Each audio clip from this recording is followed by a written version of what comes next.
When I was first converted, I was very dispensational, very premillennial. I was antinomian. I didn't see the need for the law of God as being the schoolmaster that leads us to Christ.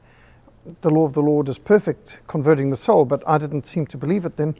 I was very anti the law of God, and I was very much a hit-and-run evangelist. So in my early Christian walk, I was very much just concerned to get out the gospel because time was short, the rapture was coming any time, we wouldn't see the end of the year, and so there was no point in long-term planning or establishing colleges or schools or planning for the next generation. I couldn't think beyond much the next month or so because I was so focused on these are the last days, these are the last hours, we've got to make every minute count. And I did a lot of evangelism, but I don't know how deep it went and how effective it was. I was zealous, but I think it was a zeal without knowledge. But then I read the book The Puritan Hope by Ian Murray, and this opened up to me a whole new world by pointing out that some of the greatest missionaries in history were Calvinists and were postmillennial. Not that I knew what any of those things were, but when I realized that the father of modern missions, William Carey, was a postmillennialist and a Calvinist, I thought, I don't know what that is, but I better find out and I better get it, because if that motivated him, it's obviously good enough for me. And David Livingstone, the best friend Africa ever had, that he was a Calvinist and a postmillennialist. And so at that stage, I had a very negative end times view. I was very defeatist, retreatist, end times type.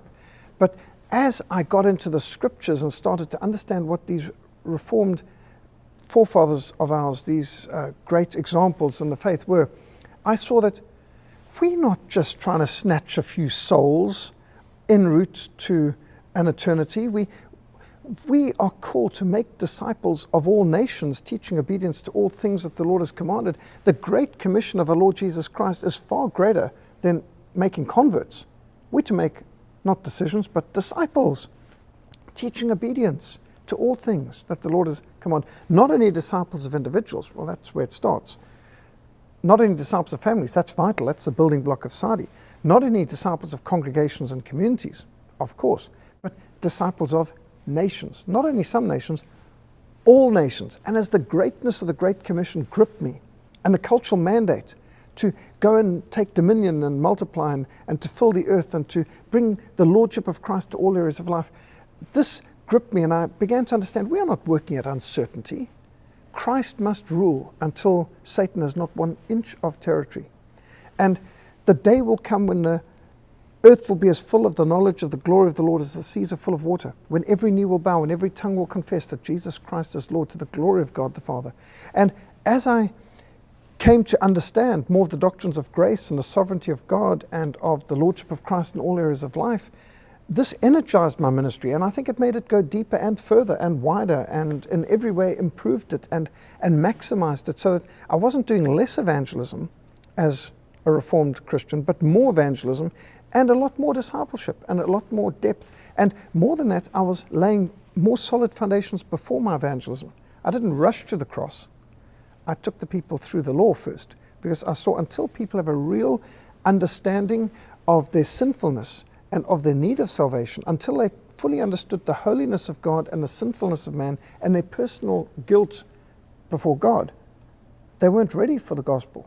And we didn't need to fill the church with any more false converts and half-saved, semi-saved, pseudo-saved, wimps, wets, weeds, and all that is today undermining the effectiveness of the church, where you've got these worldly people who claim to be Christians, but their lifestyle is no different from the church and from the world.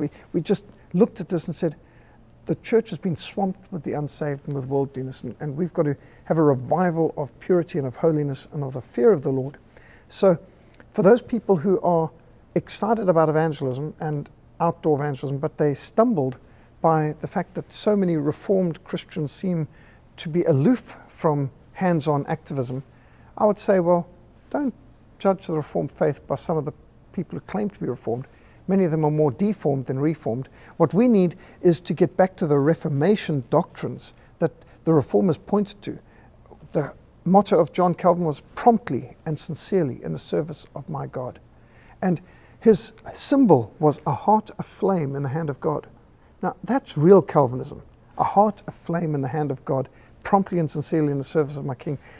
That's the kind of Christianity we need. Too many people today have got the Reformed faith on ice, in the deep freeze. They've got the facts, but it's in their head and it's not in their heart, and it's not affecting their hands and it's not affecting their feet. We've got to put feet to our faith. We need to be on the streets. We've got to be in the mosques. We've got to be in the prisons and the hospitals, wherever it takes, on the web, in the universities. Where are the people? The Great Commission is to go into all the world. And so we mustn't just stick in our ruts. The only difference between a rut and a grave is the depth. And we don't want to get into a rut or a grave.